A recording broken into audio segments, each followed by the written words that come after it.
Alhamdulillah, alhamdulillahilladzi an'amana bi ni'matil iman wal islam. Wassalatu wassalamu ala sayyidina Muhammadin khairil anam wa ala alihi wa ashabihil kiram. Asyhadu an la ilaha illallah wahdahu la syarika lah, al-malikul quddus salam. Wa asyhadu anna sayyidana wa habibina Muhammadan abduhu wa rasuluh sahibus syarafi wal ihtiram. Amma ba'd. Faya ayyuhal mu'minun ittaqullaha haqqa tuqatih wa la tamutunna illa wa antum muslimun washkuruhu ala ma hadakum lil islam wa aulakum minal fadli wal in'am wa ja'alakum min ummati dhawil arham. Qala ta'ala inna allaha ya'muru bil adli wal ihsan wa ita'i dhil qurba wa yanha 'anil fahsya'i wal munkar wal baghi ya'idhukum la'allakum tadhakkarun. Ma'asyiral muslimin rahimakumullah. Mengawali kesempatan khutbah mulia ini, khatib mengajak kepada seluruh jamaah untuk senantiasa meningkatkan ketakwaan kita kepada Allah Subhanahu wa taala. Hal ini penting disampaikan oleh para khatib karena menjadi sebagai bagian dari rukun khutbah yang bisa berdampak pada sahnya rangkaian salat Jumat yang dilakukan. Salah satu bentuk wujud ketakwaan ini adalah dengan patuh menjalankan perintah Allah dan dengan ikhlas meninggalkan larangan Allah. Jika ketakwaan ini sudah terpatri ke dalam diri kita, maka insya Allah kita mampu menjaga keimanan, keislaman kita dengan kuat. Takwa, iman, dan Islam merupakan paket lengkap sebagai modal dalam mengarungi kehidupan agar senantiasa tetap di jalan Allah. Pesan ini sering disampaikan khatib dalam khutbahnya melalui ayat Al-Quran surah Ali Imran 102. A'udzu billahi minasyaitonir rajim. Ya ayyuhalladzina amanu taqullaha haqqa tuqatih wala tamutunna illa wa antum muslimun. Wahai orang yang beriman, bertakwalah kepada Allah dengan sebenar-benarnya, sebenar-benar takwa kepadanya. Janganlah kamu mati kecuali dalam keadaan muslim. Yang kedua, pada kesempatan ini khatib juga mengajak pada jamaah Jum'ah untuk senantiasa mengingat sebagaimana tadi disampaikan di awal sebelum khutbah dimulai, hadis yang diriwayatkan Bukhari. Apabila kamu berkata kepada temanmu, diamlah pada hari Jumat, sementara imam sedang berkhutbah, maka engkau telah berbuat tiada guna. Hadis rawahu Bukhari. Poin kedua ini yang akan banyak khatib sampaikan pada kesempatan kali ini. Kita diingatkan untuk menjadi pribadi yang bisa menjaga diri untuk tidak banyak berbicara dan memahami situasi dan kondisi di mana, kapan, apa yang perlu dibicarakan dan dengan siapa kita berbicara. Hal ini menjadi komponen penting. Kita ingat dan kita aplikasikan bukan hanya pada saat khatib ini berbicara atau menyampaikan khutbah saja, namun di dalam aktivitas kita berinteraksi dengan orang lain, di dalam kehidupan kita sehari-hari. Ma'asyiral muslimin rahimakumullah, ada kecenderungan bahwa manusia memang lebih suka didengarkan. Di dalam forum-forum diskusi, beberapa orang seringkali menyampaikan ide-idenya dengan keinginan untuk mendominasi. Bahkan tidak banyak yang menyampaikan atau menunjukkan keakuannya. Aku ini loh pendapat saya yang paling benar. Banyak juga yang akhirnya dengan hal seperti itu menjadi kesulitan untuk memahami orang lain. Apa yang sebetulnya dipentingkan oleh orang lain. Sebaliknya ia selalu ingin difahami oleh orang yang diajak bicara. Pada satu dua hal ini manusiawi. Namun kalau terlalu sering, maka akan menjadi kontraproduktif dan mengakibatkan dampak negatif dalam interaksi dan komunikasi. Jika komunikasi itu tidak berjalan dengan baik, maka orang lain pun bisa jadi akan a priori, Allah ini kalau ngendikan kok begini gitu. Imam Al-Lulu'i mengatakan dalam syair Adabut Thalab, wa fi katsiril qaul ba'dul maqti. Dan banyaknya bicara dapat menimbulkan sebagian kebencian. Sehingga di sini penting kita menyampaikan adanya keseimbangan dalam berbicara. Ada kalanya kita berbicara, ada kalanya kita mendengar. Mungkin kita perlu merenungkan, Allah Subhanahu wa ta'ala menganugerahi kita nikmat. Ada dua telinga di kiri dan kanan, ada satu mulut. Jumlah telinga ini lebih banyak dari mulut. Bisa jadi maknanya kita ya baiknya lebih banyak mendengar.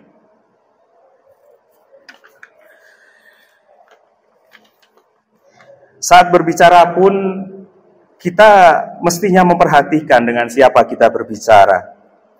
Kita harus bisa memahami gerak-gerik, karakter, tingkat pemahaman orang yang diajak berbicara dengan mengedepankan akhlakul karimah.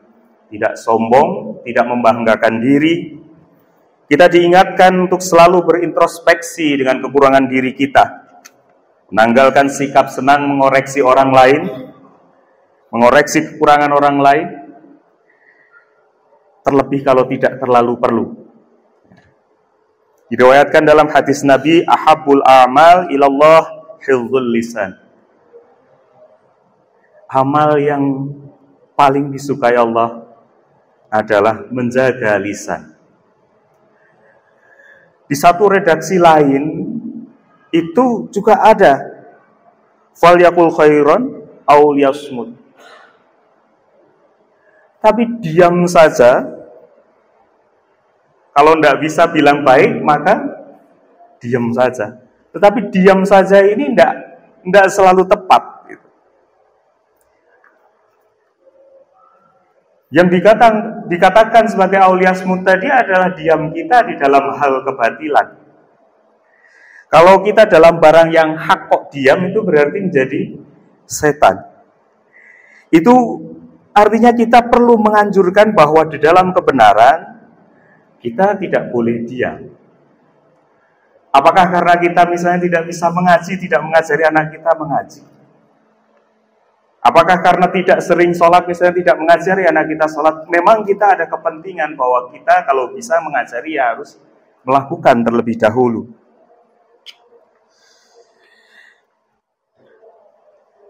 Atau pada satu kondisi kalau terlalu banyak ngomong ya tidak penting, ya itu ya sama saja setan. Sebagaimana kita ketahui saat ini era keterbukaan, orang menyampaikan dengan pendapat dengan sangat terbuka. Buku pun sekarang sudah didigitalisasi, orang membaca secara terbuka. Dibahas di internet, di media sosial secara terbuka, forum-forum kajian ini memenuhi persepsi publik. Sementara kalau nanti misalnya orang-orang soleh, orang-orang alim dan soleh ini hanya diam saja, maka akan menjadi seperti syaitanul akhras. Setan itu pekerjaannya itu mempengaruhi orang, tapi ini bisu tuh ya. Artinya ini menjadi sebuah kritik bagi kita. Karenanya pada akhirnya dengan seperti itu, dengan diam kita tidak akan berbicara tentang kebenaran.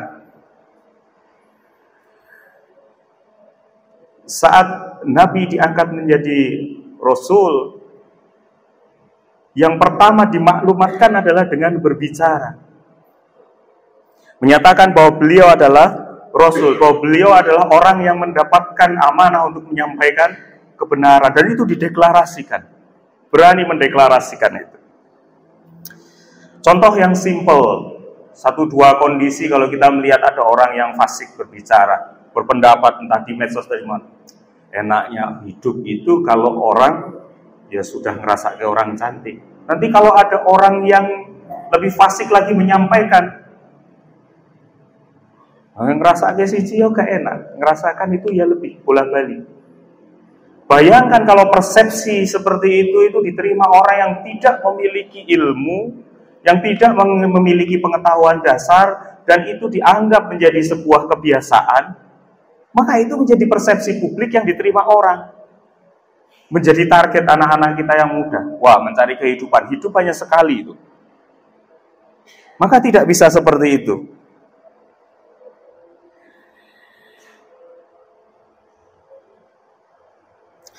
Maka penting bagi kita, bandingkan jika orang-orang yang soleh itu mengisi waktu anak-anak kita, adik-adik kita dengan mengajarkan, ini loh tingkah laku ulama-ulama kita. Imam Ghazali, Syekh Abdul Qadir Jilani, bagaimana beliau menikmati waktunya, bagaimana beliau merasakan nikmat di dunia sekaligus insyaallah di akhirat. Lah, nikmat-nikmat ini muncul karena kita menyampaikan informasi itu, muncul karena kita menyampaikan pendapat-pendapat kita. Jadi sekarang kalau ada pendapat-pendapat nyinyir itu ya harus, artinya perlu mendapatkan counter dengan pendapat-pendapat positif. Kita perlu melakukan itu. Kalau enggak, ini enggak ada lawannya. Kira-kira kalau anak kita terus mau belajar pesolatan, memiliki cita-cita menjadi orang yang baik, itu kira-kira berkahnya dari orang yang diam atau berkahnya dari orang yang berbicara dan menyampaikan? Saya rasa insya Allah itu berkahnya dari orang yang berbicara. Tetapi berbicara ini tadi hilful lisan, ada tata caranya. Seperti apa rasanya jika orang batil mempromosikan kebatilannya dan tidak ada yang mengcounter itu? Bagaimana jika kita misalnya, ini sebuah ruang kerajaan yang dimiliki oleh Allah, dan itu diisi oleh persepsi-persepsi negatif. Apakah kita tidak memiliki tanggung jawab, dan diam kita itu menjadi masalah? Maka kita perlu mengisi ruang itu dengan pendapat-pendapat yang bijak. Allah telah mempertontonkan kita lewat hukum fisika, bahwa ketika sebuah gelas itu diisi dengan batu, diisi air, airnya ini tidak akan mengisi ruang yang ada batunya. Memerlukan effort yang luar biasa kalau batunya ini sudah kadung masuk. Maka jangan sampai gelas itu terisi dengan batu, isilah dengan air. Artinya diam saja menjadi tidak cukup. Terkait dengan menjaga lisan untuk penyampaian hal-hal positif, di dalam kitab Sifat As-Safwah, Imam Ibnu Jauzi mencatat tentang riwayat yang disampaikan Imam Bakr bin Abdullah Al-Muzani. 4 pesan mendalam. Yang pertama, ketika kamu melihat orang yang lebih tua darimu, agar kita tidak muncul ujub, itu salah satunya katakan pada dirimu, orang ini telah mendahului kita di dalam amal soleh. Tidak perlu seberapa besar kesolehan dia, tapi dia sudah lebih dulu soleh dari kita, iman lebih dari kita. Ketika kau melihat orang yang lebih muda dari dirimu, katakanlah aku telah mendahuluinya melakukan dosa, sehingga tidak akan ada lagi hal-hal yang tidak baik. Bagaimanapun kita lahir duluan, dosanya ya duluan. Yang ketiga, ketika engkau melihat temanmu memuliakan dan menghormatimu, katakanlah ini karena kualitas dan kebajikan mereka, sehingga mereka bisa menghargai kita. Dan yang terakhir, ketika engkau melihat mereka kurang memuliakan kita atau memuliakanmu, katakan ini akibat dosa dan kesalahan yang telah kita lakukan. Dari sisi ini, dari mana kita akan menyampaikan hal atau mengomentari hal lain yang mungkin tidak perlu bagi orang lain? Oleh karena itu, kita diajarkan untuk senantiasa muhasabah, berintrospeksi, menilai diri sendiri sebelum menilai orang lain. Bisa jadi yang menilai tidak lebih baik dari yang dinilai. Kita diajarkan untuk husnudzon sebagai jalan untuk membuka pendewasaan spiritual.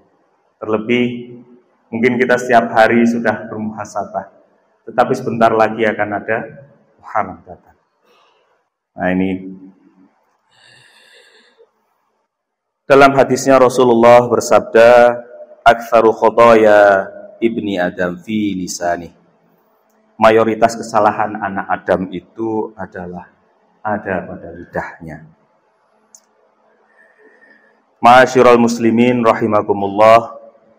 Dengan penjelasan ini mudah-mudahan kita senantiasa dianugerahi hati yang jernih yang terwujud di dalam perkataan dan lisan kita.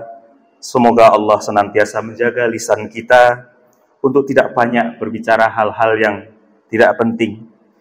Semoga kita bisa berinteraksi dengan orang-orang di sekitar kita yang memiliki akhlak baik dan mulia, sehingga kedamaian dan kebahagiaan akan senantiasa tercipta. Amin ya rabbal alamin. Barakallahu li wa lakum fil Qur'anil azim wa nafa'ani wa iyyakum bima fihi minal ayati wa dzikril hakim wa taqabbal minni wa minkum tilawatahu innahu huwas samiul alim. Wastaghfirullahal azim li wa lakum wa lisairil muslimina wal muslimat faya fawzal mustaghfirin wa ya najatat taibin.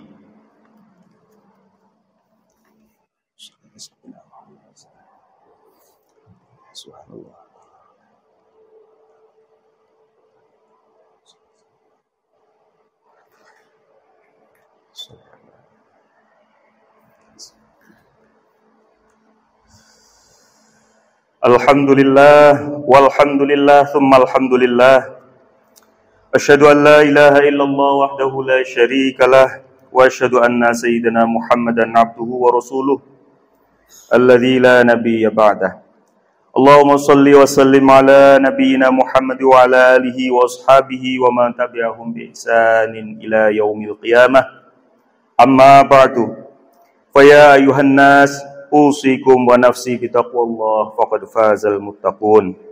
Faqala Allah Ta'ala, innallaha wa malaikatahu yusalluna 'alan nabi ya ayyuhalladzina amanu sallu 'alaihi wa sallimu taslima. Allahumma salli 'ala sayyidina Muhammad wa 'ala ali sayyidina Muhammad. Allahumma ighfir lil mu'minina wal mu'minat wal muslimina wal muslimat al ahya'i minhum wal amwat. Allahumma dfa' 'anna al bala' wal waba' wal quruna wal zalazil wal mihan wa su'al fitan wal mihan ma dhahara minha wa ma batan am baladina Indonesia khassah wa min sairil buldanil muslimin 'ammah ya rabbal alamin. Allahumma arhamna bil Qur'an waj'alhu lana imaman wa nuran wa hudan wa rahmah. Allahumma dzakirna minhu ma nasina wa 'allimna minhu ma jahilna warzuqna tilawatahu ana al-laili wa atrafan nahar waj'alhu lana hujjatan ya rabbal alamin. Rabbana atina fid dunya hasanah wa fil akhirati hasanah wa qina 'adzaban nar walhamdulillahi rabbil alamin. Ibadallah, innallaha ya'muru bil 'adli wal ihsan wa ita'i dzil qurba wa yanha 'anil fahsya'i wal munkar wal baghi ya'idzukum la'allakum tadhakkarun wadhkurullahal 'azima yadhkurkum washkuruhu 'ala ni'amihi yazidkum wa la dzikrullahi akbar.